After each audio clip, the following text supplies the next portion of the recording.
All right. Hello, and welcome back to Two Chicks and a Horror Flick. I am Felicia Connor. And I'm Tawny Ray. And tonight we are going to be talking about the movie Verónica. And I'm very excited to talk about it.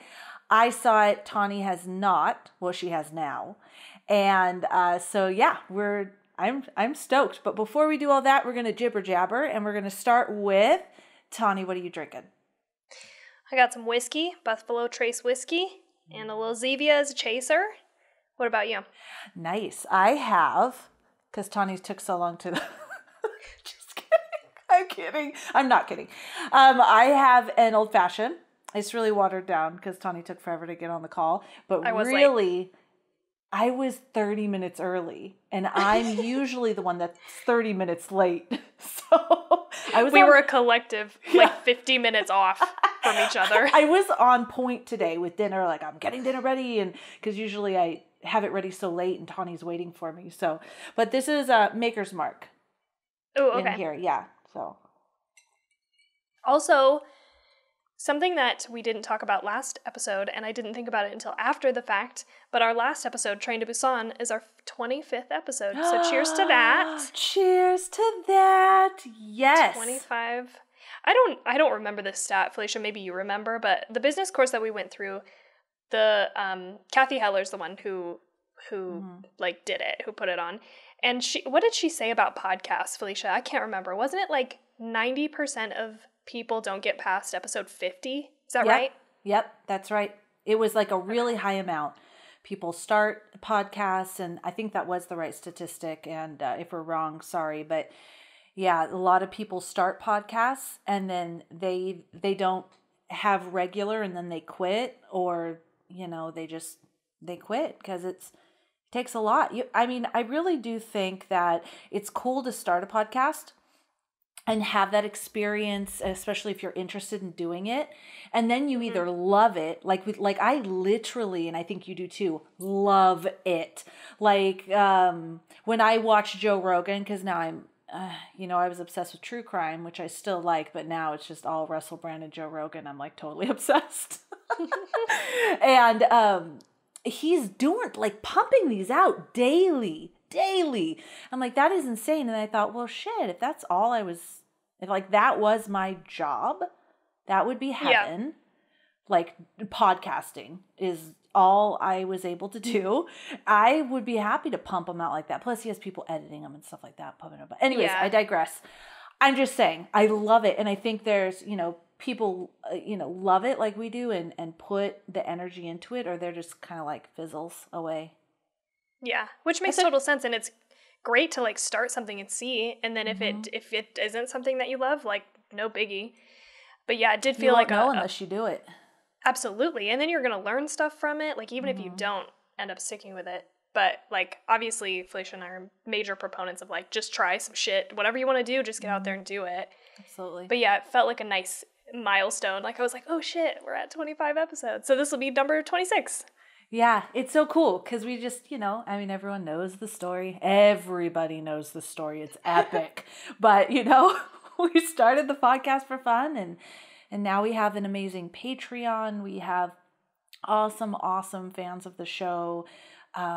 Great, what am I trying to say? Like reviews. It's just so cool. And I just pulled it up. We are at 988 downloads total. Total downloads. Okay. 988. I'll go ahead and let half the cat out of the bag a little bit today. This probably won't be a shocker to you, Felicia, but I preemptively got a 1,000 download gift that is on its way in the mail to you. I love that thinking. That is like the essence of manifesting shit. Like it already happened and I got you a gift for it. That is amazing. I'm so excited. I need to get you a gift. I love that. Thank you. No, you do not. I'm so excited. No, we're going to celebrate it. I already have ideas popping into my head. My coach was like, how are you going to sell it? Because I was telling her, we're almost at 1,000 downloads. She goes, how are you going to celebrate that? And I was like, I've got an idea that I've been sitting on for a minute. So. Oh, I can't wait. That is so cool. I am very, very excited. Yay. What else? Anything? Oh, show people your shirt. Oh, yeah. Shirt. Okay, so I won a contest for Horror Movie Crew, our podcast friends, and I got a shirt. So check this out. I'll give you a little. Hopefully you can see it. So cute. Right. Horror Movie Crew podcast. And that's the crew. That they are on there. It's I hit my mic. That's okay. But you can see them in the center there. We got Seth, Josh, and Jess. I love it. Yeah, so Tawny was like, in case the Horror Movie Crew listens, she was like, didn't you get yours? Because I think you won one too. And I was so freaking excited. And I don't think I did. Yeah, we double checked. We're not sure, but I comment as Two Chicks in a Horror Flick, and she's like, yeah, it had it on there. And then we looked, and it looked like maybe it said Tawny from Two Chicks in a Horror Flick. That's fine. I could just buy mine. And then she talked about something else that we're going to get in the mail, and she already got hers. I'm like, you know what, Tawny? Whatever. It must have just come to me first. Whatever mail is happening, Boise likes Idaho better than the Arizona. Yeah, that's probably not true, but, Arizona's cold now. I don't know why. I understand when it's hot, but... Yeah. It's cold. It's like 40 in the morning. Oh, cold really? Anyways, yeah. I didn't think it would get that cold. Oh, yeah. That Winter fast. Gets really cold. It's actually late for us. It's been hot later. It's usually in November we're cool. And so, yeah, it goes like the day is in the 60s and it's like 40 and then it'll go down to 30. So. Okay. Yeah. Well, that's kind of ruining what I thought Arizona was like. I thought it was going to be like nice and warm in the winter. Well, I mean, it's 60s. Yeah, I was thinking like 70s. Yeah. There'll be some That's 70s, close. But yeah, geez, Tawny, so specific. Better than 10. Yeah, better than 10. Right? Don't you snow there? Yeah. Oh yeah. It's so when you're in the snow, I am still going to be warmer. I will be warmer than you. So you can. Yeah. It's what's the word? It's relative, right? Like yes. 70 versus 60 is like not a lot, but like 70 versus 10 is a lot. I don't know how cold it is right now. It's probably 40s or something. Oh, and today is Friday the 13th. It sure is. Happy Very Friday cool. the 13th. Happy Friday. Cheers. Cheers to that. We got so many things to cheers to. Cheers. Okay, I was just going to say, Tawny, you have to take a sip when you cheer. Okay. I always put it on the table. It's like this habit that's ingrained in me. Have you ever done that before where you cheers, touch the table, and then drink? Oh, no. Okay, as long as you drink. That's like a thing. That's a thing. Oh. That somebody taught me in college. Who knows? Maybe it was made up. But they were like, no, you have to cheers and tap the table and then drink. So like now I just do it out of habit, like pure habit. Although I didn't drink, I don't think on that last one because I was clearing my throat. So I'll take a second drink. I do have to tell you this. I had a boyfriend once who made it very clear that when you cheers, you have to look the person in the eye. And What? I never knew that. And I don't think I do that to this day. But when I was with him, he would make it a point. And if he ever listens to this, like I'm not bashing him, he'll probably agree. He'll be like, oh shit. Yeah. Yeah. That's a thing. When he would cheers, he would go make sure that you make eye contact. I'm focused on the glass. Yeah, I'm looking to make sure I don't come in too fast, to make sure I don't spill. You gotta clink very gently. Yeah, I'm with you. I always look at the glass. Very weird. I told my husband Steve, that Jade got your drink for you quicker last time. So before we even started, he texted me, hey, you need a drink? Let me know when you need a drink. Can't be outdone. Can't be outdone. No. Anywho. All right, guys, we're talking about Verónica, and I'm really excited to talk about this movie. It is a horror movie, I guess paranormal. It just said horror, but it was in 2017, and the director is Paco Plaza. He directed. Okay, I don't know if it's pronounced Rec or R-E-C.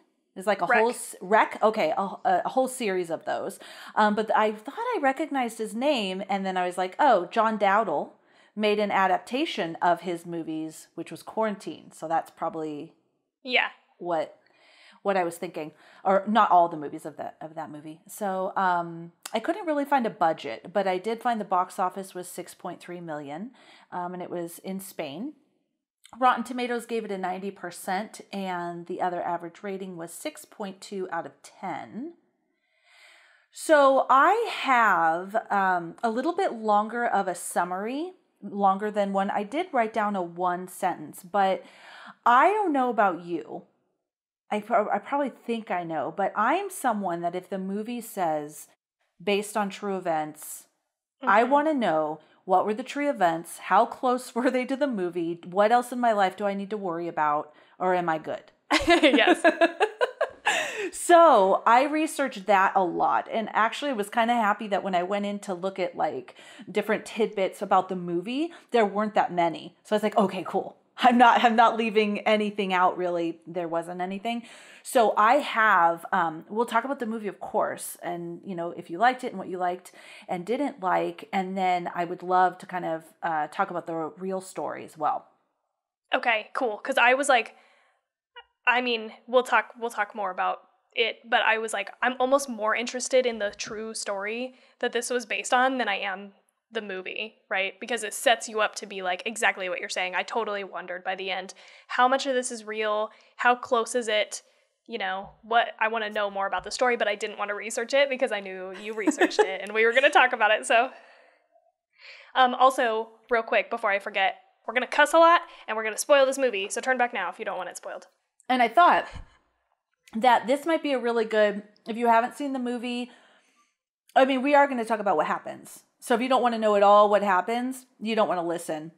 But I thought this would also be one of those, reviews that people maybe that aren't even interested in seeing the movie might like to hear, because we're going to talk about the true story of what happened, and people might be curious about that. Okay. But she's right. We're ruining it. We're going to spoil it. I mean, not ruining it. We're going to spoil it for sure. And we curse. Yup.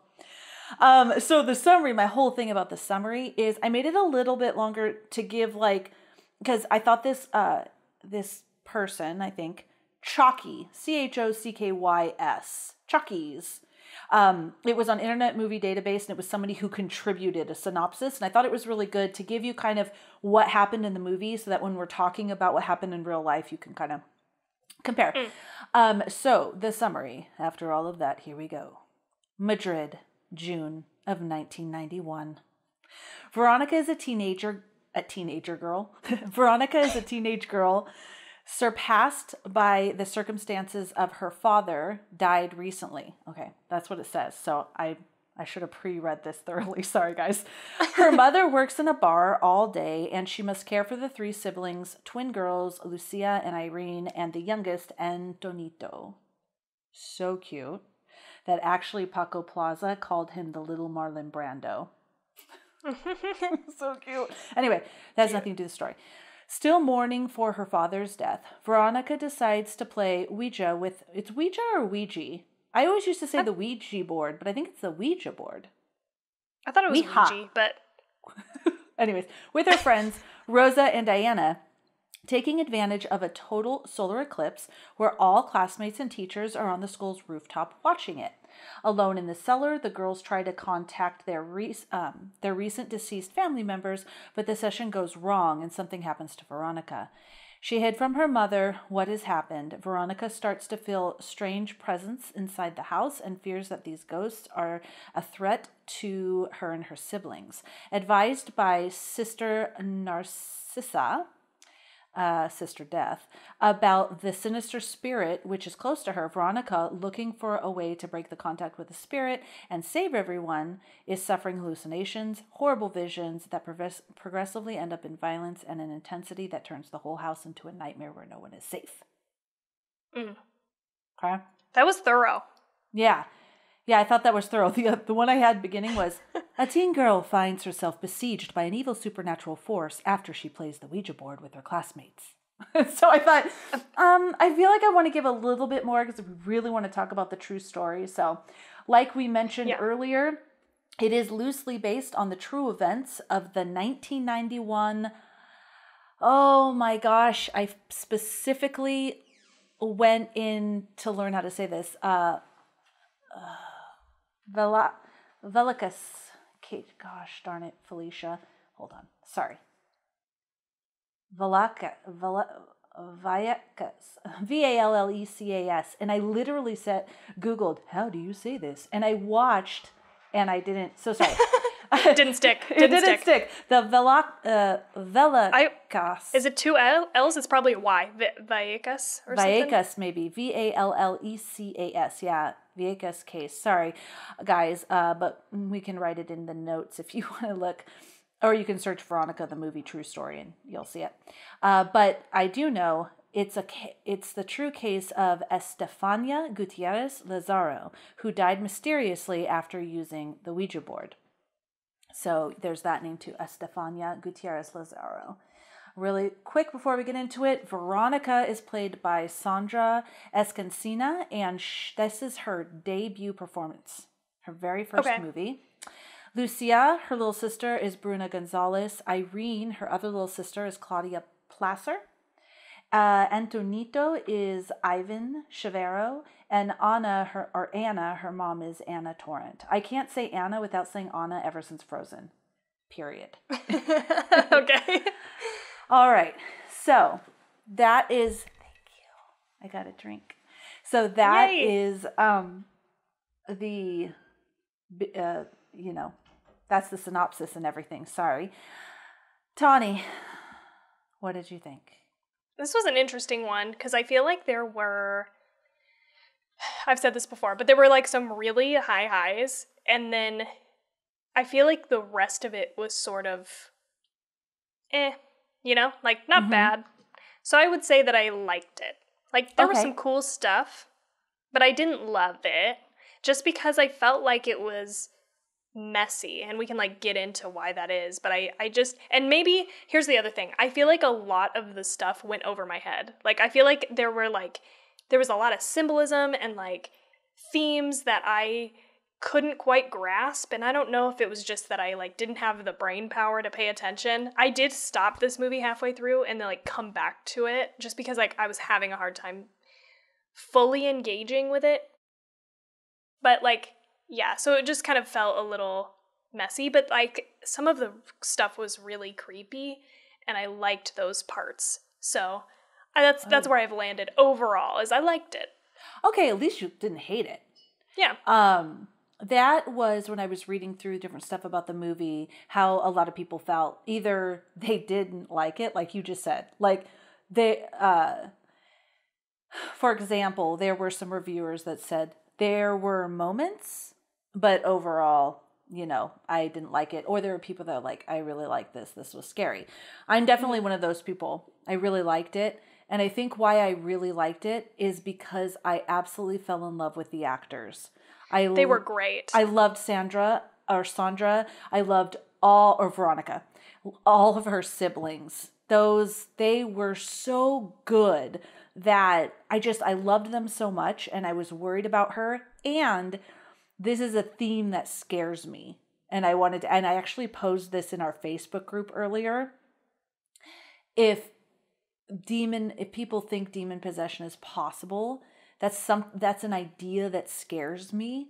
Yeah. So I really liked it for those different reasons, and the fact, I wonder if I would have liked it as much if I didn't know it was based on true events. Yeah, I do think that made a difference. Yeah. Because by the time I got to the end of the movie, I was like, I mean, again, spoilers, but at the end of the movie, they show these like crime scene photos. And I did like a very quick search just because I wanted to look at them more clearly.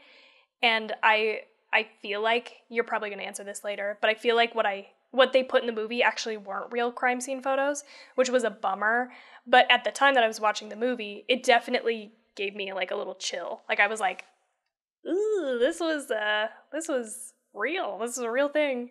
But had it been a movie, I thought that too. Had this only been a standalone movie, not based on any true events, I think I would like it less. Yeah, I know there were some parts that seemed like a little slow. I think, and that's part of me as being totally bought in, the fact that I knew that there was only one more day. It made the mundane for me like I was on edge. Like when is shit going to go down? And so I think because they kept saying, hey, this is when the call was made and now we're 3 days ahead. So the time ticking made me nervous. Whereas if they just kind of launched into it and I didn't really know when it was going to happen and what, it might have bored me a little more. Yeah, that makes sense. Okay, you want to talk about before we go into like true event? I don't have a lot for as just far as movie wise. The only thing I have is it's the first movie for Sandra, which I thought was amazing. I thought she was so good. And another thing is I really connected with her. I will have to post a picture of me as a teenager. I looked like her.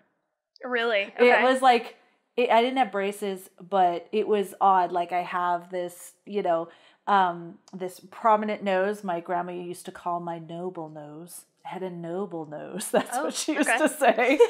She didn't want me to feel bad, but and long brown hair and like I felt like she could have been my sister. So that was weird. The hell was I talking about? Oh, whatever. I was impressed by her. She was great. It was based on true events at the climax. So this was something I was wondering about, and so I wanted to share. So there was this painting she had passed, which that was something I liked, these moments of like when it was slow or like, for example, when she was walking and it was kind of weird and then her hair turned around and then she turned, like those kind of moments. And when she walked out, so there was that painting in her hallway with all the wolves chasing the white wolf, the black ones chasing the white wolf. And, oh no, I'm sorry, it was a deer. My bad, sorry. And so the painting of the pack of wolves chasing a deer is shown without the deer in the end there, meaning the deer has been consumed by the wolves, symbolizing Veronica's situation. Okay. And that's why at the very end when you see the wolf on her t-shirt and then right after that, the inspector gets the call that that Veronica's dead. Yeah. Okay. So that was that. And also before we launch into the true events, the only other thing I have is Paco Plaza, the director, says that he didn't feel bound to portray the real events. So he didn't want people going, that's not really what happened. He said the whole story of Veronica and the sisters and Antonito, this little Marlon Brando with glasses, it's all a vision. So he took the story and then from that created the movie. Okay. So it's like not really. There is, but the cool thing about that is there are a lot of similarities. Or... Oh yeah. Yeah. Okay. Yeah. So you won't be disappointed. I'm not going to go, okay, here's the real story. She had a seizure. Right. Okay. No, it's not going to be like that. Okay. Yeah, I don't know. Maybe before we do that, I mean, I'll keep this brief, but I do have a few things that I wanted to like chat about. So like, as far as like the messiness, so maybe you can help me kind of understand this a little bit better. There were like so many themes that I just got lost in it all. Like I wish they would have like stuck with one or two. So there's definitely the wolves, right? And I wrote that down. Like the wolf and the deer and the wolf on her shirt. I was like not really sure where that was going. But on top of that, you've got these themes of the eclipse, which I felt like sort of went away after the first scene of them actually using the Ouija board. And I really loved the idea of that, and I liked that part. Like, I almost feel like the first half of this movie was, like, far superior than the second half, just because of other reasons that I'll get into. But I loved that symbolism and, like, what that meant, and when she stands in front of the projector and the eclipse is on her, and there was some, like, really great shots and transitions and stuff in this movie. Like, I was, like, blown away. Like, one of the very first shots when the cops roll up to the house, I don't know if you caught this, but there's a shot, I think it's, like, attached to the door or something of the cop car, and it, like, you see, like, the detective, and then it shuts, and you see a cop walk up in the side mirror. Yes. I was like, how many times did they try to get this shot? That was great. Yeah. And then they have, like, the transition between the solar eclipse and the nurse, like, putting the flashlight in her eye. Yes. There were, like, a few things like that I was just like, damn, these are cool tricks. How about her screaming and then there was screaming and then she's yawning. It's like the very beginning of the movie. That's not as great as the ones you mentioned. No, but I liked that, too. That was really neat. And also towards the end of the movie where she gets out of bed and the camera, like, tilts with her and she she's gets walking? up out of bed. Yeah. I love stuff like that. Like rotating camera stuff always makes my stomach like flip a little bit, you know? Like I like that feeling. And so all of that was like really cool. And that was a separate point, but just bringing it back to the eclipse thing is like I was stoked for the eclipse and like what that meant. And maybe there's some sort of tie-in with the moon having to do with cycles or something. Like that was the only thing that I could kind of like pull back into, because then another theme is her getting her period and becoming like a woman, and there's like this whole theme of like adulthood, right? Like, and so she is like the mother of the house because their mom is gone, and she watches these people across the apartment with such like longing. Like you can tell that she like wants to be a normal kid, but she doesn't have that luxury. She has to take care of the kids and be the mom, and she's like jealous, and I think that's part of the reason why she misses her dad so much, is because it seems like if he were there, she wouldn't have to step up in the way that she is. But there was all of that, and I didn't know, like, it just was a lot to pay attention to. I have to 100% agree with you. With all of that. No, there wasn't a whole lot of, and honestly, I looked at the movie and there was so much referring to the actual case that I literally dove so deep into that. But I can say the mention in the beginning of the solar eclipse is when, kind of when she talks about when it's open, it kind of opens the portal. And I know that the nun was talking about, closing the door, and that's when you do human sacrifices. So I agree. That was the symbolism of the eclipse. And then when they're doing the Ouija board and there's the sun and the moon and the sun burns out. Yeah. But then you're right. That was kind of done. It was almost like this portal was opened, and now, okay, that whole theme was done, unless she was the human sacrifice. But they didn't close that loop, unless I'm trying to remember if they talked at all about cycles and bleeding when they were talking about like the sacrifices and stuff. I don't think not that I remember. The only mention is when the nurse, after she, faints, and the nurse is like, "Are you on your period?" And she's like, "No." And she's like, "How old are you?" I think she says 17. She goes, "Oh, you she said 15. Oh, 15. I believe. Okay. But 17 would make sense because that's the age of the real girl, but oh, well, but anyway, it's insinuated from the nurse that she finds it odd that she hasn't started her period 100%. yet. And then she does start her period later in the movie. So, like, but it just was like, there were a lot of... I have to agree, though, like, why did she start her period? And the wolves, I get what they're saying about the wolves. Yeah, that makes sense. But why wolves?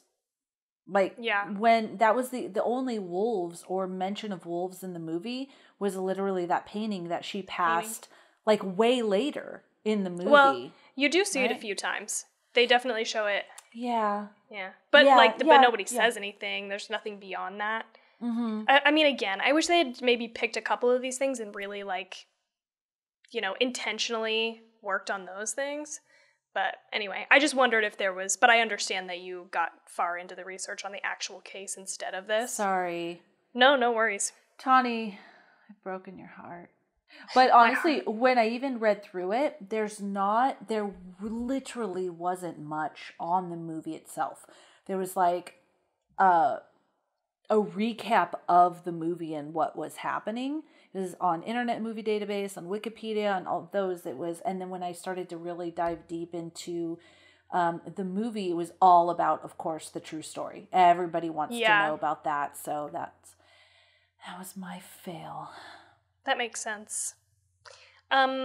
Should I say something that I liked to break up these notes about things that I didn't like? Yes, please. My favorite scene in this entire movie is the scene where I don't even remember what is happening beforehand, but she's in her room with the flashlight and she shines it in the corner. It's her fucking naked dad. I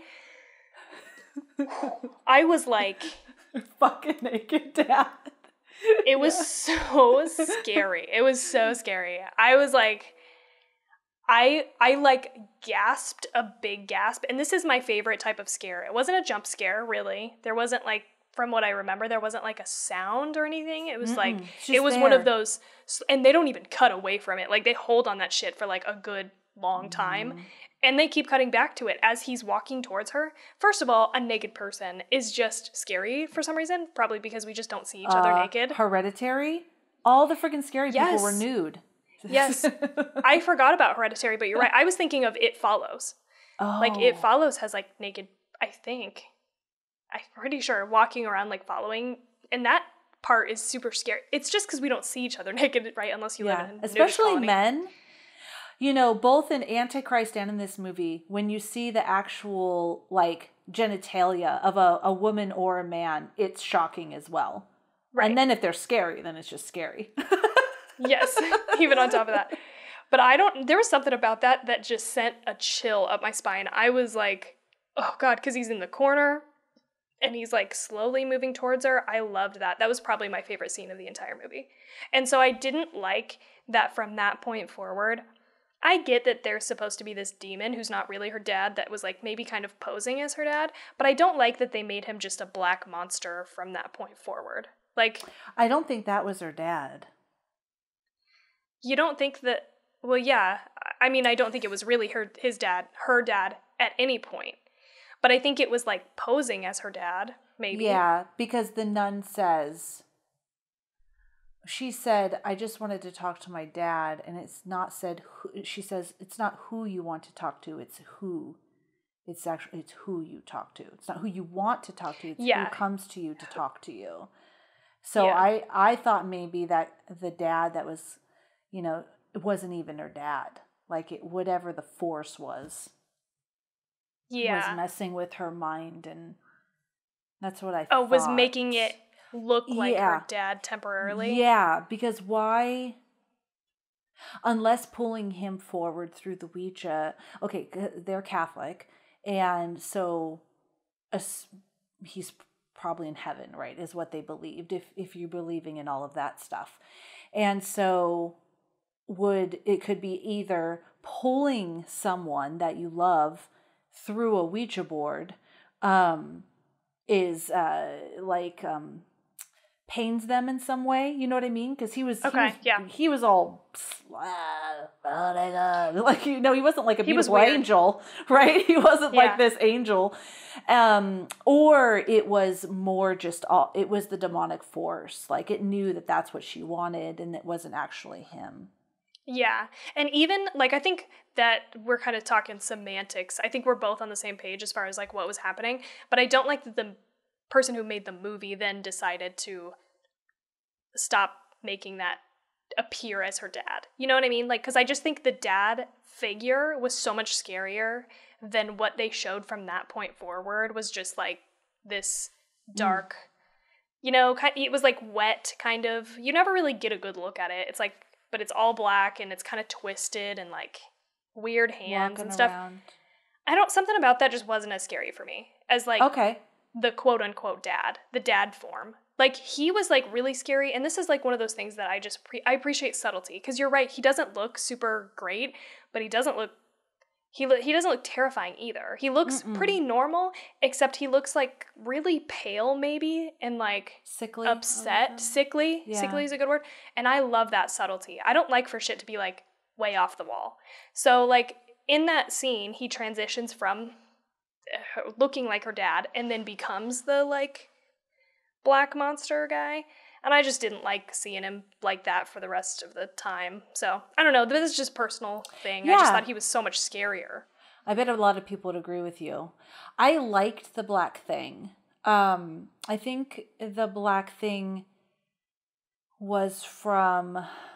So when the Ouija board in the very beginning broke and she went back and her mouth was unnaturally wide. That's like loved that also. I really liked that because it was slightly unnaturally wide, right? You looked and you weren't, it didn't look right, but it didn't look like CGI'd and totally off the wall. It just looked wrong. And that was from that picture when the teacher was talking about the solar eclipse and the guy was being sacrificed and he had his head back. He was the one being sacrificed and his mouth was really big and screaming. And then there was another picture of someone with, like a black a hand putting it in someone's mouth was another one of those pictures that the teacher was going through. So I don't know if maybe that's where that demon came from. I don't know if the dad was the one kind of wandering around the house would have scared me as much as that blackless, faceless thing wandering around the house. I don't know, though. I don't know. Because that thing did scare me. I don't know. I hear what you're saying. And it is sort of like with the tie-in with the like, this is another thing I loved. I loved when she flips over the mattresses and there are these black stains on the bottom of them. There was just something so creepy about that. That was like, and they looked like human bodies in different shapes, but not like solid human bodies, right? It was barely make it out. Yeah. Again, there's like subtlety. There's like, is that like the way that they were sleeping in bed? It was creepy. I liked that. And so I get how you can, like, it's like, how do you go from that to like a human form? I like that it's like a black inky thing that sort of comes out of that. Like, you kind of get the sense that it leaves its stain on things, and that's like what it is made out of. It's like, okay, so I did like that black thing, that faceless thing wandering. What I did like, okay, I can say this for sure. I like that you didn't fully see it all the time, because that often will ruin it for me. Is then here's the beast and you're looking at it. They better do a really damn good job on that beast, because not seeing it or seeing glimpses of it is way more scary than being confronted with it, depending on how scary it is, right? If they do a good job or not. So I like that they did that. But I see, like, if the dad was I don't know, though. The first thing that went into my soul when I said if the dad was the one wandering around was Pet Cemetery. Okay.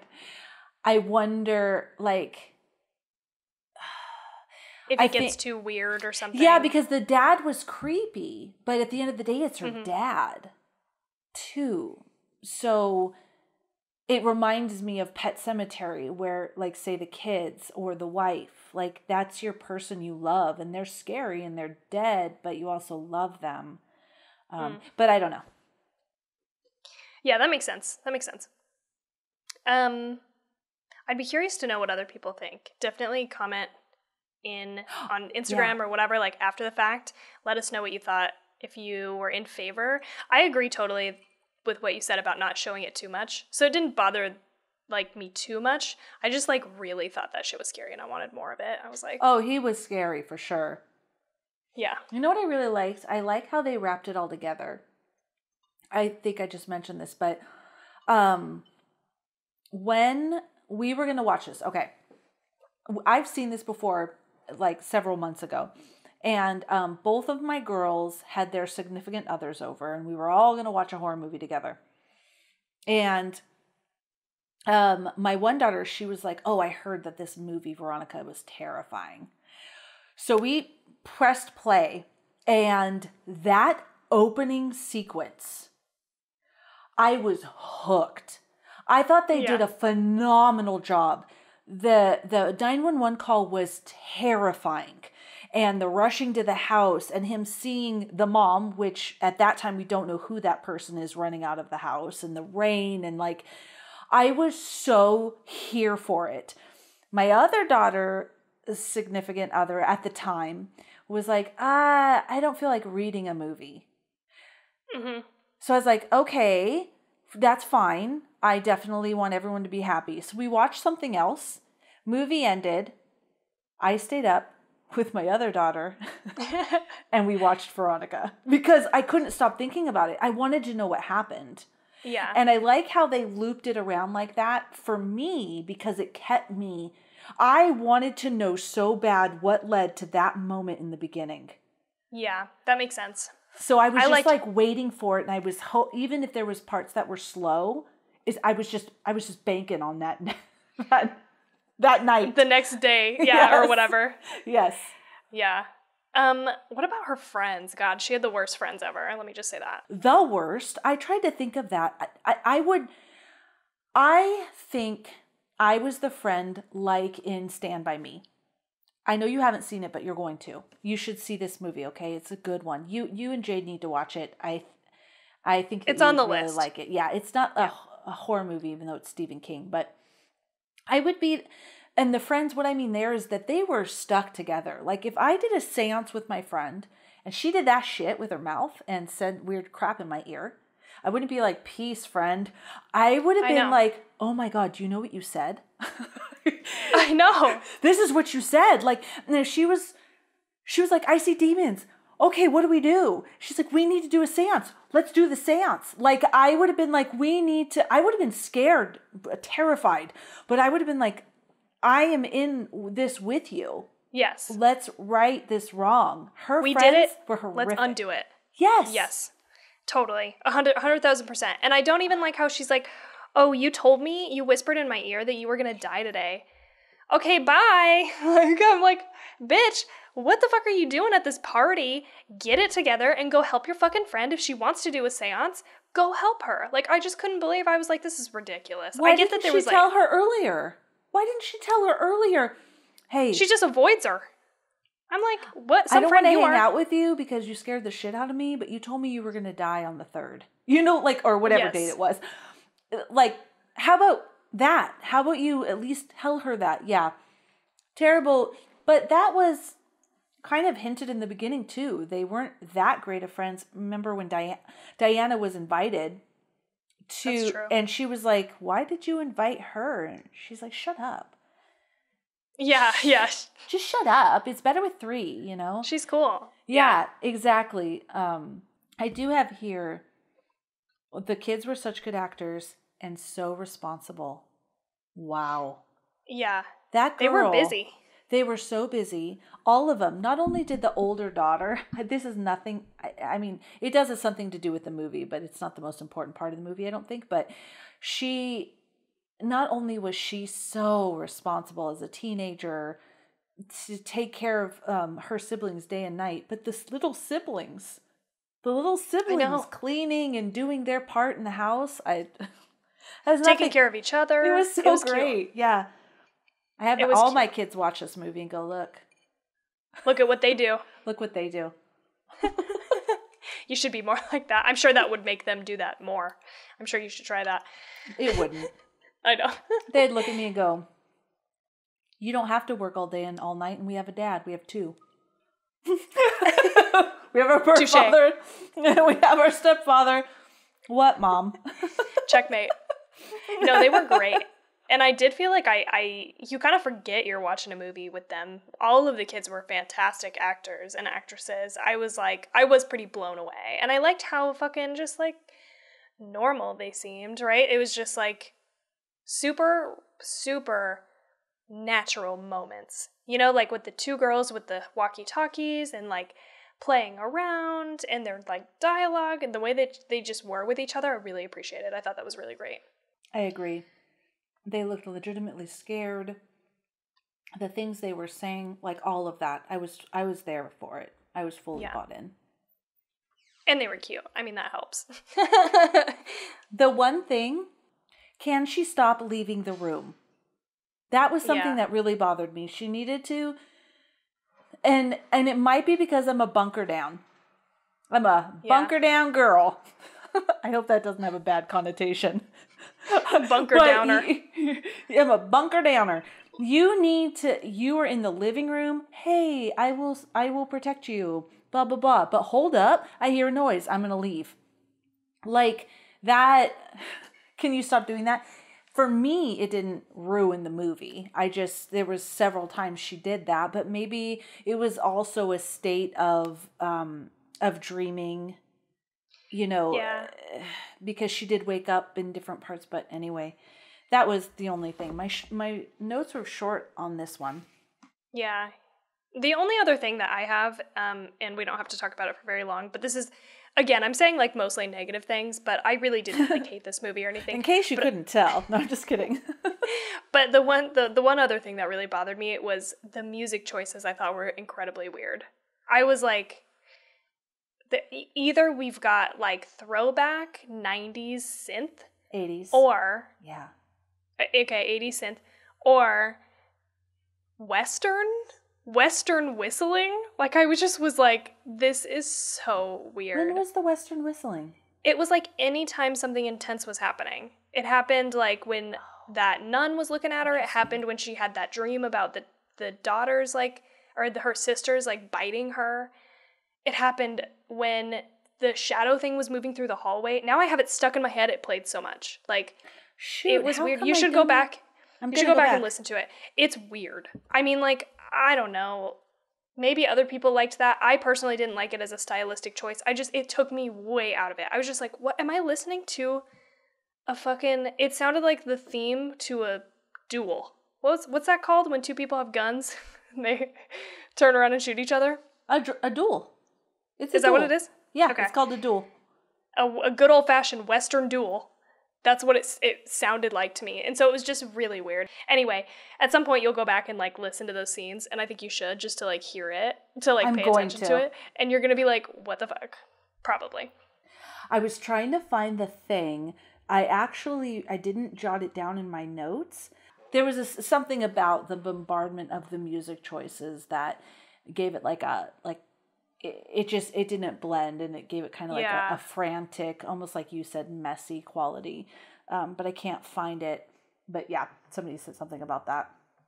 Okay, interesting. They did win, though. They did win.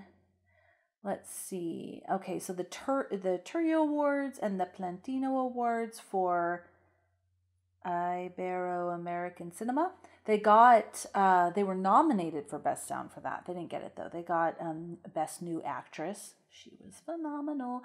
But the Goya Awards, they did get Best Sound. So, I see what you're saying. Sometimes it would lose me. Like, there was so much focus on it. Yeah. There was so much that I started to really tune into what are the lyrics they're saying. Because there was so much focus on it. I thought there was, something more. I don't remember the whistling, though. I'll have to go back. I will. Anyway, sorry. Those are all my notes. If you don't have legit. any more. No, I don't have any more. Those are legit notes. I think with this movie, I was bought in early with the opening scene and the fact it was real. Let's talk about this. Let's talk about it, and it'll bring up other stuff. Before I start, because I have my notes all in a thing, so I did write sources.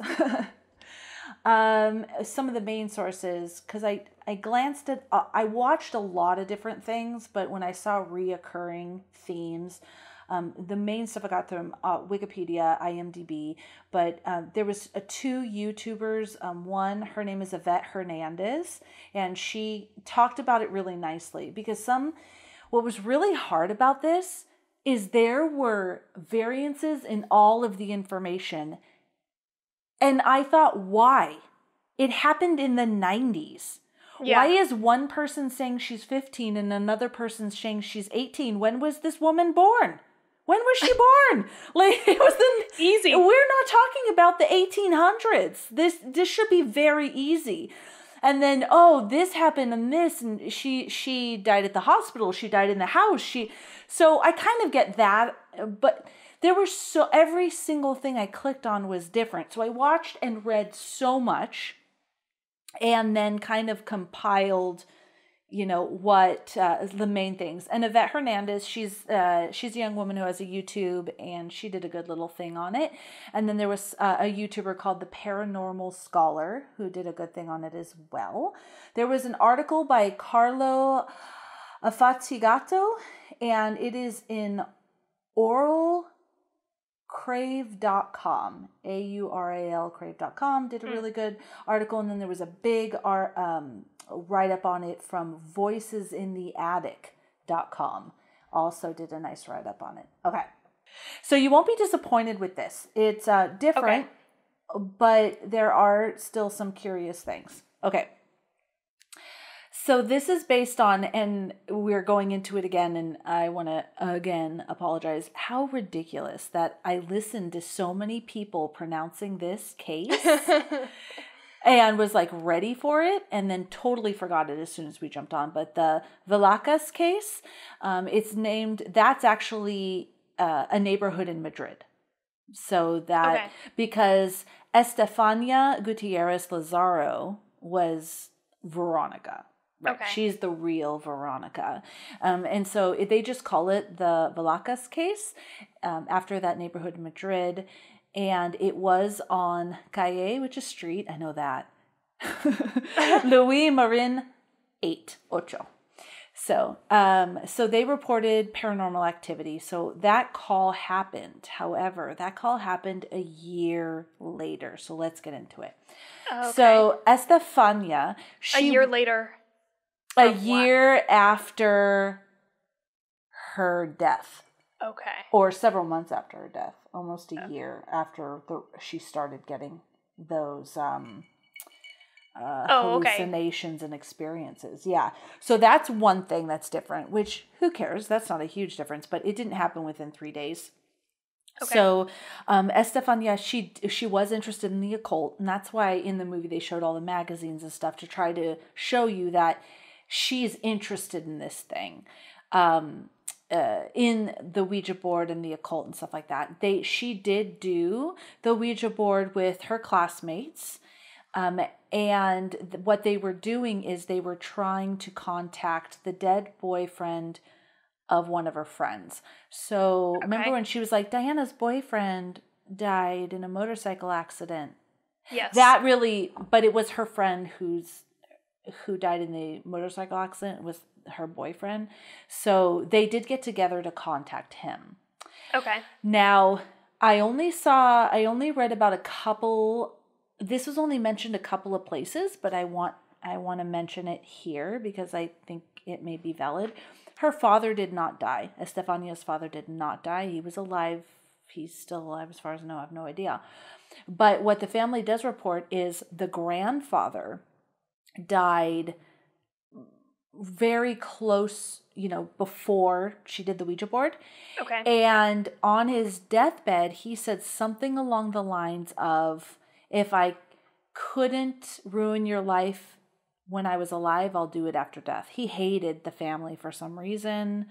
Someone said it was financial. There wasn't a lot of details. There may be if I searched even deeper, but I didn't spend a whole lot of time on that. The thing is he said that. So for the family, the father in that movie is the grandfather. Okay, got it. Okay. So he had said something about that. So Estefania, she does the Ouija board with her friends to contact her friend's boyfriend who had passed away. A nun or a teacher did find them doing the Ouija board, and she ripped the Ouija board in half, which makes sense, especially if it was a Catholic school. That's not cool. Yeah. Literally, I told my kids, if you do a Ouija board and invite this shit into my house, you are in so much trouble. If you want to screw around with the Ouija board, you got to do it at your friend's house. You need to say goodbye to that spirit, and you need to come home. Yeah, do whatever. Salt circle. And, well, when people are going to, they'll hear this episode after the question. I'm going to post a question. I want to know, do people think Ouija boards are evil? Because I'm in, a shout out to a lady named Emily Dexter. I call her my magic mentor. She's worked with me. She's also my writing coach and has worked with me on developing my intuition and different things like that. But she had said, which brings me peace, that's why I want to share it with you, demonic forces and things like that cannot come into you. Ouija boards are not evil. They can't just attack you, because what you do is you go into it with, this is the space, this is who I'm calling, no one else is invited. Okay, I know that because of what she said. But how about anybody else who's just lighting candles and putting the Ouija board there and saying, hey, is anybody here? Does that invite evil? I don't know. Yeah. So I'm curious, comment and let us know. Oh, look, I'm going to pretend that we have little graphics in the comments below. Comment and let us know if you think Ouija boards are evil. And, if you've had a weird experience with Ouija boards. Oh, yeah. Because didn't I tell you about my mom? Didn't I tell you about my mom? when she was in her 20s. Did I'll you? just tell I you don't think you really told me. fast in case I didn't. She has a picture. Oh my God, I need it from her. Her and my godmother, they were doing the Ouija board alone in their house when they were teens. Okay? Okay, her and her best friend. Her Not and her that best friend, who is my godmother who passed away. Yeah. Okay, So her best friend became a godmother. Yeah, I really ran into that quick. I was really excited to tell you this story.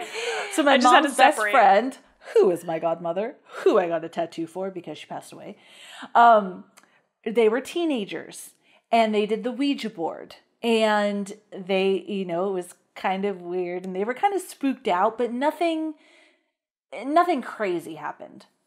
Yeah. Weeks later, she got the film developed on her camera.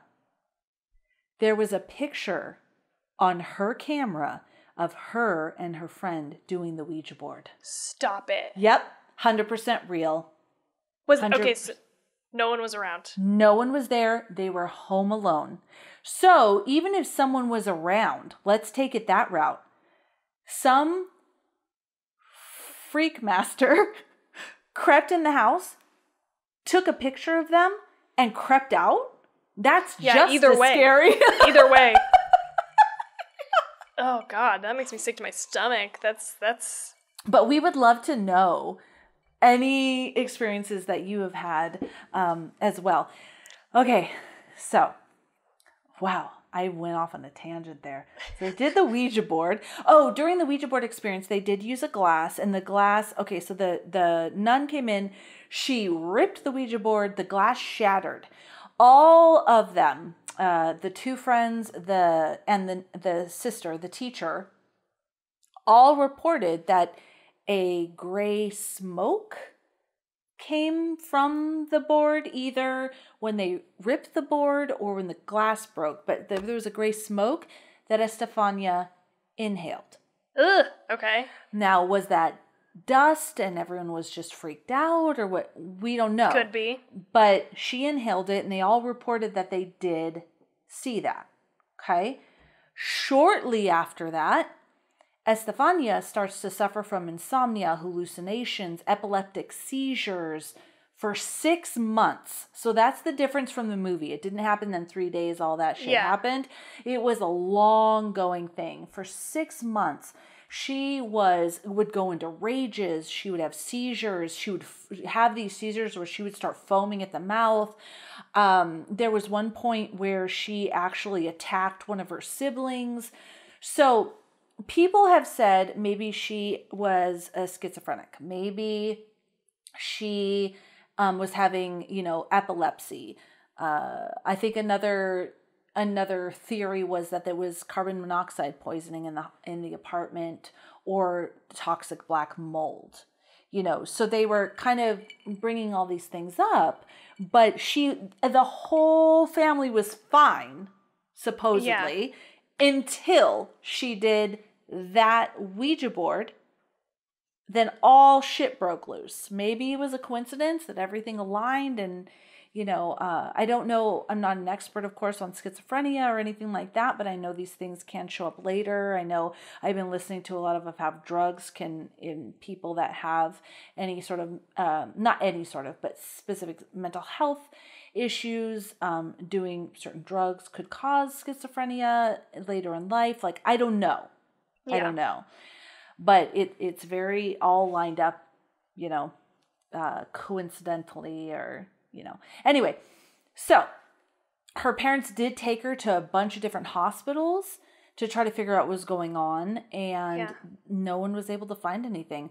One person or some doctor said epilepsy as far as the seizures, but some of the other stuff, epilepsy didn't really fall into. So no one was really sure what was going on with her.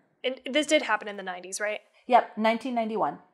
Yeah, I mean, I guess it seems like we've come a long way as far as mental health stuff goes. Like, I'm sure that was less of a top of mind thing as they were going to these doctors. But anyway. Yeah. But it's weird that she didn't have any signs of that beforehand. Yeah. And then all of a sudden she did. But, maybe. Maybe. Maybe she was having this and that's why she wanted to do the Ouija board. Maybe it was gradual into, we don't know. Who knows? So this all was going on. And then in let's see, the peak of the attacks was July 13th, 1991. And I think this was like 6 months after she did the Ouija board. And there's just months of all this. The family, by the way, did call in exorcists, call in paranormal people. They were all trying to figure out what was going on.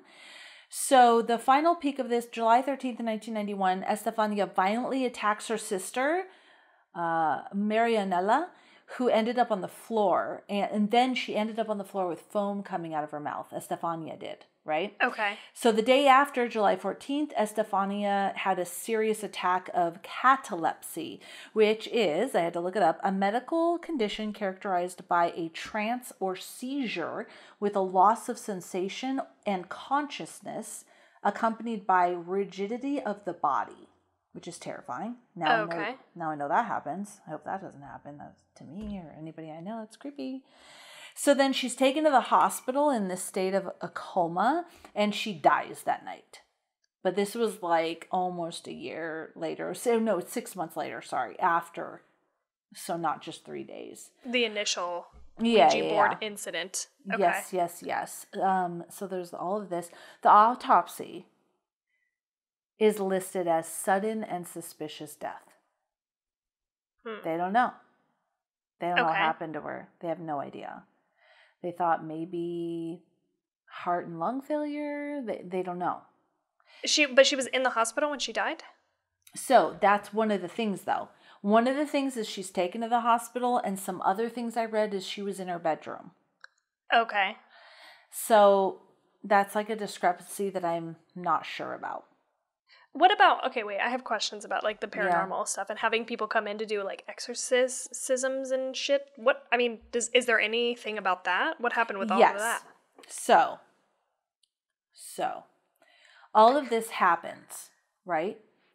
But the moment Estefania dies, the paranormal stuff keeps happening and actually escalates. Oh, I don't like that. I don't like it. So the paranormal, I should have waited on that because when I was reading all this stuff, I was like, why aren't they calling in a priest or calling, you know what I mean? Yeah. And they did. But at first, it seems like they thought there was something just mentally wrong with Estefania. It makes sense. Makes sense. It does. If my kid was doing that, I would be doing the same thing. I'd be taking her to doctors. I'd be trying to figure out what's going on with her.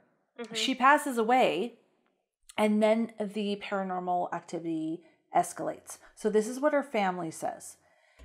Some of the things that they say happens. They hear screaming, the screaming voice of Estefania calling the mom from the different rooms in the house. Laughter of an old man crossing the walls, which would be the grandfather. Yeah. Glass breaking without explanation. Lights turning on and off. Appliances flying across the room. Objects moving, doors opening and closing on their own. I think there was this whole, I know there was all the family were in the living room and the door opened and closed. So they barricaded the door because they were so freaked out. The mother hears someone or hears someone and feels someone touching her hands and feet while she sleeps. And then another night, the little girls, the sisters, wake up terrified with their wrists being slammed violently against the walls.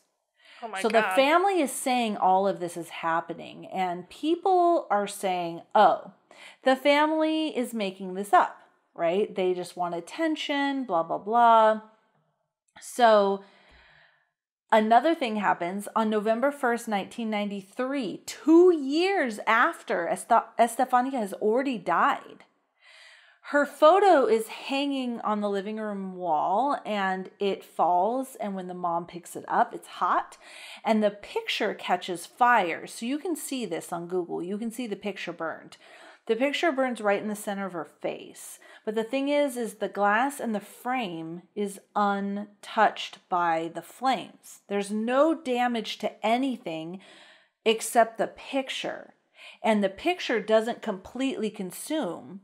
You can Google it. It's just burned across the face, just like depicted in the movie. Yeah. That's where it's burned. Ugh.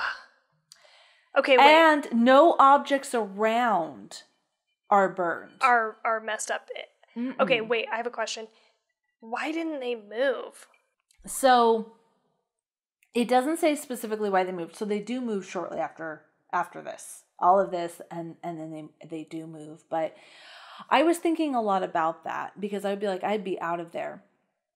And then I thought, for me to say that is very, okay, the only word that comes to my mind, and it was me saying it, is that's a very privileged, like, why I would just move. Yeah, totally. There are people that can't just move, right? Like, they literally can't. So they owned this apartment. I did the quotations because to me, I don't understand that, but they did sell their apartment eventually. So I don't know really how it works. This is in Spain, in Madrid. But I have a friend who, like, she wanted to sell her house. She could not move until she sold her house in Hawaii. But because of the volcanoes in Hawaii recently, that, you know, her home was kind of right around there, it took her forever to be able to actually sell it. And without that money, she couldn't move. So maybe it didn't go too into that. But I think that there is, when I told you about that haunting I had when I was a single mom and I lived in that apartment, I literally bolted out of that apartment. I'm like, I think that I've covered, I paid them back. But at that time, I didn't have time to pay out my lease. And we were having that experience with the paranormal activity. I bolted in the middle of the night because my paycheck that I had as a single mom would only cover the deposit of the new apartment. Right, yeah. So, like, I bolted, I moved the kids, but it also took me several weeks. Like, we all slept in the same room for a few weeks. So they did eventually move, but it is a good point that it took so long to move, right? But I'm not sure their situation. So that picture thing happened. And so let me see. That picture thing happened on November 1st. Let's see. So shortly after, late November, right? That happened. And then they did decide to call the police. So they did. So it looks like on November 27th, 1992, they decided to call the police. And they did, that's where that call comes from. They did call at like 2 a.m. So that intro call for the movie was actually the Gutierrez family, but it wasn't Veronica because Estefania had already passed away. Oh, okay. Got it. Did I make that sense? Yeah, it was the family calling. They finally called the police. Somewhere within there, they did call like paranormal people. And you can find a video of this woman and this man going in to talk to the spirits.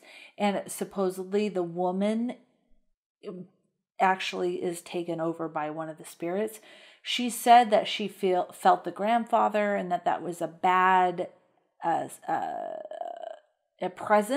bad presence, and that Estefania was there as well, but was a good presence that was trying to protect the family. That's what the paranormal experts that went in said. Did you watch this? I did. It's in Spanish, so I don't really, I have to rely on translations, but there is, the woman said that she was actually overcome by the spirit, and she's like, and she's saying stuff, and the guy is, exorcising her. But the thing there is, like, that's where I shut down. Like, are you just fucking around? Right. Yeah. You know what I mean? Like, are you really experiencing that, or are you just fucking around? So, but you can Google it, and it's there. That clip of the actual where the lady is like blah blah blah, and the guy's like, I don't mean blah blah blah in a disrespect. I don't know what they're saying because it's Spanish, but they're doing the thing. They're doing. I'm not going to do that, by the way. I'm not going to Google that. But okay, so finally on November 27th, 1992, the Gutierrez family finally decides to call the police. So in the movie, the police are like 3 days later, right? In this, it's almost like 6 months, almost to a year later. Inspector Jose Negri and his team arrived to the site. So the reason that this is so kind of, I'm just going to say epic, is because this is at the time the only, and maybe still the only, legitimate official police report of paranormal activity. Okay, got it. Okay. So they arrived. They found the parents and the children outside in the pouring rain, terrified. So that whole scene, what in the real life, it was all of them were outside terrified in the pouring rain. So a couple of agents stayed with the parents and listened to the story from their mouths. Inspector Negri and 2 other agents enter the apartment. In his report, he specifically says his hair stands on end. With what? This is an official police report. So here's another thing. When you search it, you're going to find a ton of pictures of only the top half of the police report. Okay. I found the whole first page, finally. But here's the problem. I can't read it. I knew some stuff because it's in Spanish. I knew some stuff that I was like, oh, that's suspicious circumstances. But that's all I knew. So I feel like I'm going to post this when we post this episode. And if anybody can read Spanish, I would love to know what this says. I did find the whole first page. It took a lot of digging because all of the pictures are only the first couple of paragraphs of the report. So I found the whole first page of the report. But anyways, a lot of good that did me because I can't read it. But I really, really wanted to read it for myself. There's translations of it or like people saying what it said, which is what I'm going to share with you. Okay. But I would love for someone to tell us what they read it in its actual language. That would be awesome. Okay. So the report was written by the inspector. And some of the stuff he said in the report that happened was the door of a wardrobe that opened violently despite it being locked a few seconds before. And it almost hit the agents. Loud noises coming from the balcony. So supposedly they were sitting there talking to the family. So I think that they had gotten the family into the house and they were talking to the family. They heard a loud screaming. Like he said it made his hair stand. Like it was so, the noise was horrible. A loud screaming from the balcony. They rushed to the balcony. Nothing was there. There was nothing in the balcony. They said they reported a strange brown/red slime or substance forming on the bedside table. So it actually formed there while they were there. I think that is the black stuff on all the mattresses and stuff. But really it just formed on the bedside table. But I think from what I read, it sounded like it formed while they were there. And he referred to it as drool. Weird. Okay. Yeah. There was a crucifix that was hung on the wall when they arrived. So there was a poster and a crucifix hung on the wall when they arrived. Then it had spun around. It was upside down. The classic. Yes. They had left the room. And when they went back, it was ripped from the wall. And so how crucifix are, if anyone has had a crucifix, there's, Jesus on the cross. So there's the wood crucifix. And then there's kind of like, they call it pearlized, which I think was a good example. Or like the actual Jesus, on the crucifix. So it was separated from the wood. The Jesus from the wood cross, if that makes sense. So it was ripped apart and on the floor, and there was literally, they said in the report, but I don't know because I can't read it, claw marks through the poster and through. So that happened while they were there. The crucifix was there. The poster was there. Then when they went back into that room, it was like claw marks, like 3 claw marks is how they described it, through it, and the crucifix was ripped apart. So and they had the family in the room. They were talking to the family. So unless someone else was fucking around back there, The agents also inspected the bathroom, which according to the family was like one of the most haunted places in the house, and that's why they depicted in the film. And they felt a sudden drop in temperature. So they said outside was very cold, but inside it was like freezing in that room. Okay. And so the house that you saw, I hate and love that at the end of the movie it looked like real crime scene photos. I know. I hate it because it wasn't. You know what I mean? Like, that sucks. But it did say in the report that the house was a complete wreck. Like, it was a wreck like that. But that's all it said, that it was a complete wreck. And I Googled extensively for freaking crime scene photos. All I saw was this long hallway, like my old apartment. And the burned picture and the beds, but they're neatly made. You know, like, I didn't find a lot there. Yeah. From that. So the last thing I have here, well, a couple of things, is Estefania's mother, she did undergo a lot of psychological examination the years prior, or right between that time, and they found signs of emotional instability, anxiety, and the need for attention. Okay, so people would latch onto that and say, oh, she just is making all this shit up. However, the big piece is the police report. Right. It's completely separate from her, right? And I'm sorry, if that happened, I would be totally emotionally unstable. I would have massive amounts of anxiety as well. And the need for attention, if I just wanted people to know what was happening, I don't know. That's true. Yeah, really good point. Like, all of those things could be misconstrued when they're like normal human reactions to what is happening. If you don't believe what I'm saying, you're going to say, this bitch just wants attention.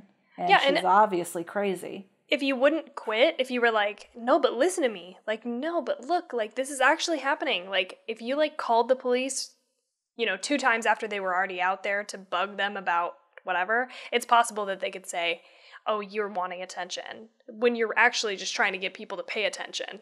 Yep, exactly.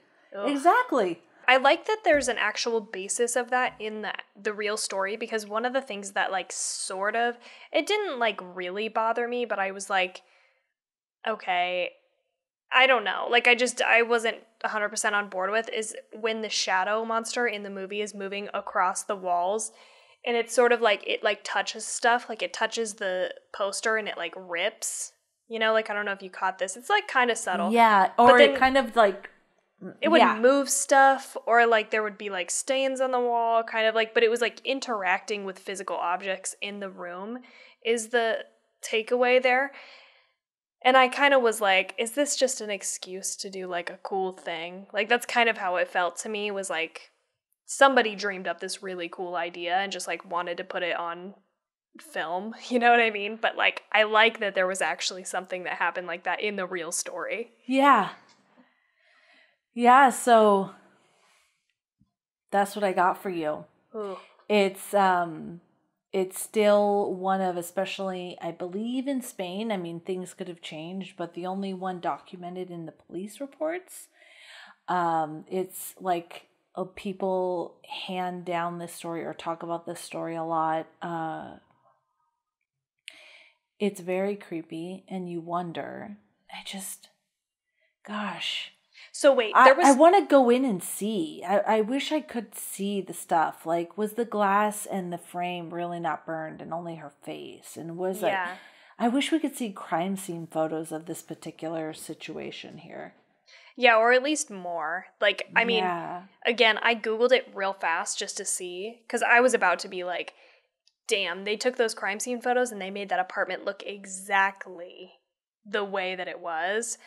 I was about to be so impressed by that, but no, that was not the situation. But I only found a few photos also.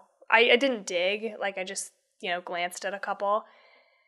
But I dug deep into Reddit even. Yeah. That's how I finally found the full page of the report. I was determined to find the police report. I was trying so hard, and I found a full page of it at least, but that's all I could find. Yeah. So they didn't find any of the stains on the bottom of mattresses? So that was the thing, the mattress stains. I did read something where somebody said on Reddit, it looks like the movie was alluding to toxic mold. So the only substance of like that moldy substance was on the bedside table that I had just mentioned that was in the police report. Okay, got it. So maybe they expanded that and they were trying to, I'm not sure. Okay. So what is your rating? Oh, Tawny. I'm just gonna balls to the wall, girl. I'm gonna be honest and I'm gonna give this movie a 4.9 because me personally, I loved it. I just gave the last movie a 4.9 too. What was the last movie? Train to Busan. Yeah, I felt the same way. For me, I felt the same way. Like, and I think it was because I was so wrapped into this true story. I was scared. I loved the actors. I loved the idea. The idea scared me. Mm-hmm. So, and compared to Train to Busan, solid 4.9 for me. Okay, that's bold. It's high. It's high compared to mine. I'm going to give it a 3.5. Okay. Which is pretty consistent. I feel like after looking, I gave Trick or Treat a 3.5, and I gave like Scary Stories to Tell in the Dark like a 3. Like, and I like it more than I did that movie, and I think I'd like it about the same as Trick or Treat. Like, there were some really cool moments, you know. That's great that you said that because I liked it massively more than Trick or Treat. Okay. So that's good. I feel good about my score there. And where it lines up. Okay. Yeah, cool. Totally. Okay, so this is an interesting one. I don't feel like we've been split for a long time. No, we have been like on, split, then on consistently, and now we're split. But honestly, I get it. I get why you gave it what it is, and I understand internally why I did.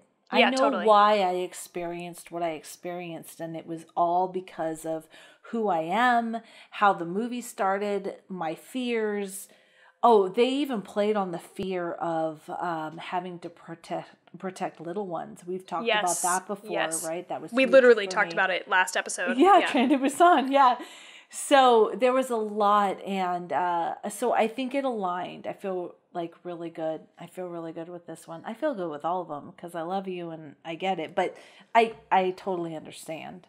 Yeah, it makes sense. This was up your alley for sure. Yeah, totally.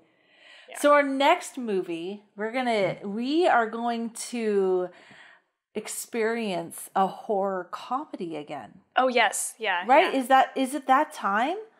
Yep. Holy moly. Because, obviously we record before we launch, so shit, that's going to be Thanksgiving week, right? Already? Oh my God. We're going to be doing Little Monsters. And if you are as old as I am, it is not Little Monsters with Billy Crystal. Because when Tawny asked me to watch Little Monsters, I was like, okay. Because there's this movie with Billy Crystal called Little Monsters. And I was like, I'm surprised that's a horror movie. But it's Little Monsters 2019 horror comedy. And I'm just going to let you know really quick so you watch the right one. Not Billy Crystal. Boom. But Lupita Nyong'o. Okay, I was wondering if that was her. Yeah. Nyong'o. Did I say that correctly? I'm not sure. Okay. Alexander England, Josh Gad. So that's the one we're watching, and it looks great, and I'm very excited. So Little Monsters 2019 horror comedy. I want to give a shout out to this movie that we got a recommendation from our Instagram friend, Ashley. Her handle is @deadgirlsuperstar, and it's like dead, GRL, deadgirl _superstar, and she has her own YouTube channel where she also talks about a variety of things, but including horror movies and like reaction videos and things like that. So definitely check her out. She's awesome. And you have to follow her. She is money in the bank, dude. Here's her little thing. I always try, here we go. I should have done that. I just looked her up too to make sure I had her handle right. She's awesome, dude. She's awesome. I posted something and I put dead GIRL and it It went to some. Oh, not an account. She's great. Yeah, go ahead. Sorry. No, I was just going to say that Clockwork Orange outfit that she posted. I think that was like an older Halloween costume. Or maybe it was this year. I don't know. But it was phenomenal, wasn't it? It's like one of her latest posts. So good. I love her. Here's her little post about Clockwork Orange. And she has a lot of fun stuff. A lot of good movies. I'm going to do like a whole, like lots of fun stuff. And so she is absolutely worth a follow. You're going to enjoy her posts. Dead Girl Superstar, right? Yes. So anyways, we're rambling on about this fantastic woman because she recommended Little Monsters. Yes. So we're like, where were we? Why are we talking about her? It's totally good we are, but why? Yes. But what happened? Yes. So that's that. And hey, you love Tawny and I. Because we love you. So, if you want to support the show and us give back to you 100-fold with a bunch of cool ass shit, join our Patreon. Links are in the bio. Links are in the... I'm going to do this, and this may be dumb, because one day we're going to have graphics. And so one day when I do this... one day when Tawny gets off her ass, the only reason is Tawny is the brainchild that knows how to do all that shit. I don't. I just know how to do this. And then one day Tawny will put this stuff in there. But anyways, we are so excited to create this Patreon community and to give you all of these perks and all of this shit. We are constantly, Tawny and I talk every day, literally every day, even though we don't live in the same state, about how we can give more and more and more to all of you. And so we did create this Patreon. It's super, super cool. And the awesome thing about the Patreon is I mentioned earlier, I would love, and I know Tawny would too, my 100% job and focus is to deliver you guys content. Horror movies, true crime, whatever it is that you want. We want to deliver to you. So the Patreon helps us intensely. Our first goal on Patreon is literally just to cover our operating costs. That's it. And it's incredibly impactful for us because we will create for you regardless. Yeah. So it's a really big help, and we adore you. And like we said, we want to do this full time, every day, all day, 24/7. What did I say at the beginning? Joe Rogan level daily. Yes. Rogan level. Joe Rogan does daily episodes that are 3 hours long a day. Holy shit. That guy talks. Oh my God. I know. Right? But anyways, we want to give back to that. And we feel that we have some really good shit to give back.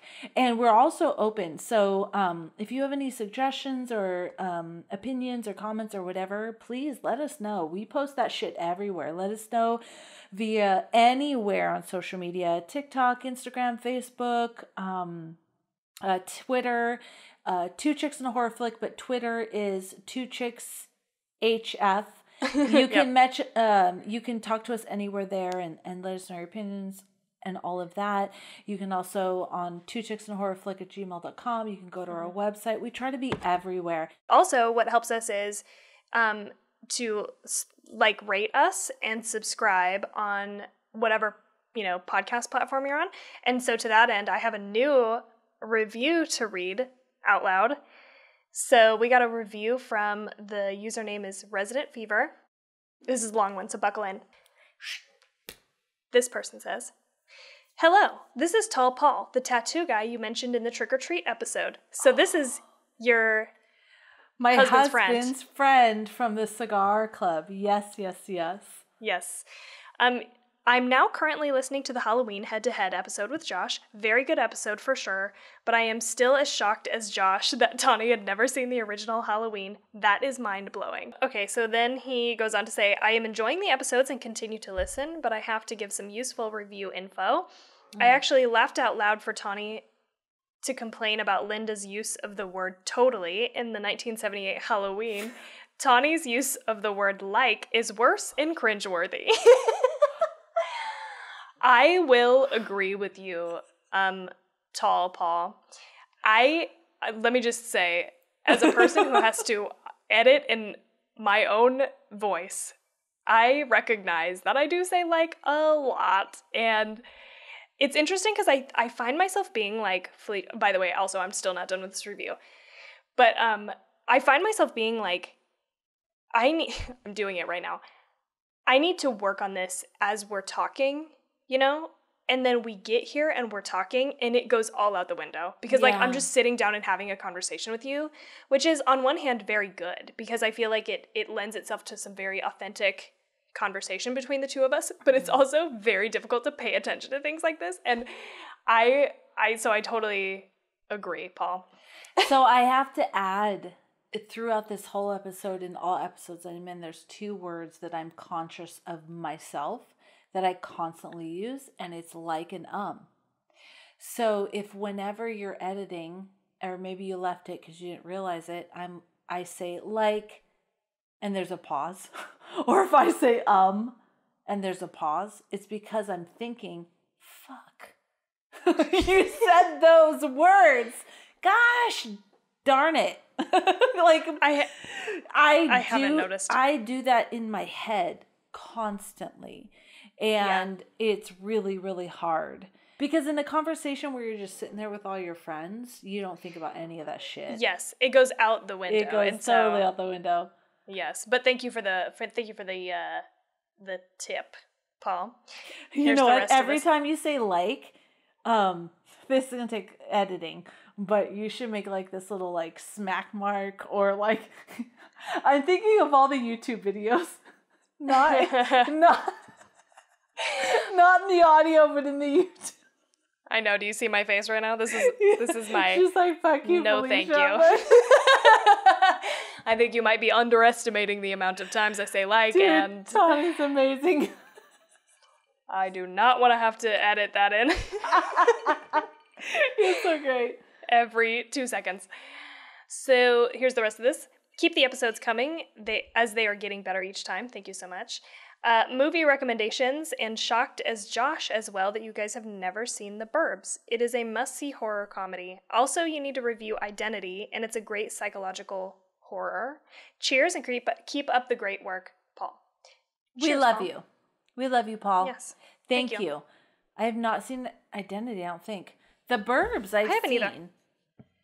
I've seen The Burbs. I don't remember talking about The Burbs. That's with Tom Hanks, right? Okay. I have no idea. Okay, I'm looking this up right now. I don't remember talking to Josh about The Burbs. But it doesn't totally... Oh, you know what? I think I thought he said The Birds. Holy shit. Did that just click for you? I thought he said The Birds. The Birds. BIRDS. Yes. Yes. Okay, so I've seen The Burbs. This isn't going to redeem anything on my end because I have seen it with Tom Hanks. The Burbs. BURBS. I don't remember a lot about it though. It wasn't super impactful. I do remember seeing it because when he said it, I knew what he was talking about. And I had seen it, but I don't remember. I haven't seen The Burbs though. The Burbs with Tom Hanks. I have not seen that. Or Identity. I haven't seen that. So we should probably add that to our list. We have added both. So thank you. We love for you guys to tell us what you want to see. And I hope we reflect that. Because we've watched a lot of movies that have been listener requests. We have watched some stuff that people have recommended, but we haven't done, I think, as much as we want to. And it's only because the last few months of this year, obviously we have October and then Thanksgiving and then Christmas. And there's just like a lot of like seasonal movies that we like want to watch in those months. And so I feel like after we get beyond, Christmas and December, we're going to be able to like reincorporate some of those like listener requests. So definitely let us know what you want us to watch. Thank you again, Paul, for your review. And I guess that's it. We love you, Paul. Thank you for listening, and everybody. That's totally it. December, I just want everyone to know we're throwing ideas around between Tawny and I, obviously. on what we should watch. And so if you have an idea of something you're like, please, please, please review this, let us know. Because we'd love to. We have a week, another week, so just let us know. Yeah, probably a few days after this comes out, half a week to decide. I mean, even after that, we can just change it. We're in charge, whatever. So, anyway. Thank you. So, thank you for listening to this. Thank you for loving us, God. We love you. And we love doing this. We so do. And so, yeah, find us anywhere. 2 Chicks and a Horror Flick. Remember, Twitter is 2 Chicks HF. Other than that, we're here for you. We love you. We want to do whatever we can for you because this is like literally our favorite way to spend Friday the 13th and any other Friday, Monday through Friday, Sunday, Saturday. We love you guys. Yes. Thank you, thank you, thank you for listening. And we hope you have such a good night. No nightmares.